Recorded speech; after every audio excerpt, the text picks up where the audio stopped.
Pune hit and run प्रकरणी विशाल अग्रवाल विरोधात सुनावणी सुरू। सरकारी वकिलांकडून 7 दिवस पोलीस कोठडीची मागणी।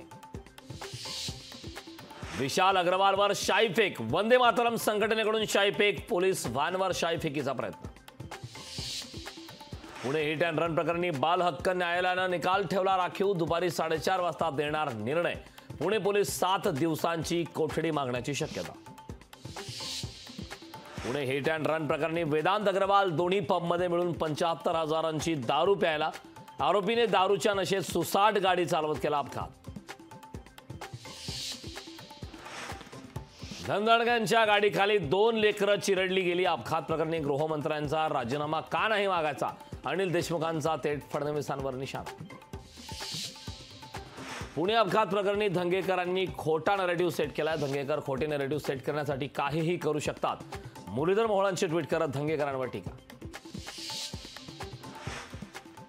गजानन कीर्तीकर यांची पक्षातून हकालपट्टी करा। शिवसेना उपनेते शिशिर शिंदे यांची मागणी।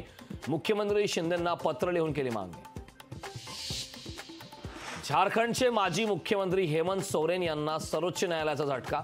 हेमंत सोरेन यांच्यावर सर्वोच्च न्यायालयाने ओढले ताशेरे। 10वीचा निकाल 27 मे रोजी जाहीर होणार। 16,09,000 विद्यार्थ्यांना निकालाची प्रतीक्षा अखेर संपणार। बालन्याय हक्क कोर्टाकडून देण्यात आलेला न्याय हा लज्जास्पद। वेदांत अग्रवालला कठोर शिक्षा झालीच पाहिजे, अमृता फडणवीसांनी केलं ट्विट। भाजप लोकसभेचे उमेदवार कपिल पाटील यांच्यावर गुन्हा दाखल। पोलिसांना मतदान केंद्रावर शिवीगाळ केल्याप्रकरणी गुन्हा दाखल। देशात घडामोडी होत असताना गायब झाले। स्वतःला स्वयंघोषित गांधी समजणारे गायब झाले। आमदार रोहित पवार यांचं नाव न घेता अण्णा हजारेंवर निशाणा।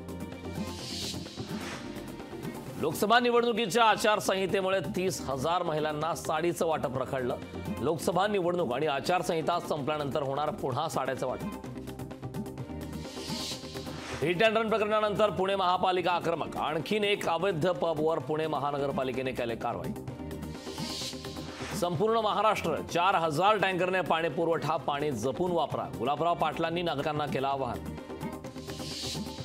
अमरावती तलाठी आणि रेती ट्रॅक्टरवाल मालक यांच्यात वाद। रेती वाहतुकीच्या रॉयल्टीवर मुद्द्यावरून वाद। व्हिडिओ सोशल मीडियावर व्हायरल। उल्हासनगर महापालिकेला नाले सफाईला मुहूर्त मिळेना। महापालिका नाले सफाई कधी करणार? नागरिकांचा सवाल। रत्नागिरीच्या लांजात वीज पुरवठा नसल्यानं टंचाईग्रस्त भागातील पाणी पुरवठा रखडला। लांजा तालुक्यातील पूर्व भागात 3 दिवस बत्ती गेली।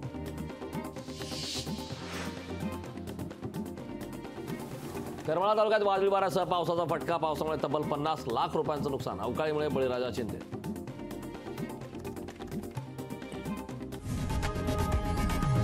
लोकशाही मराठी ऐका, पहा, जागरूक रहा।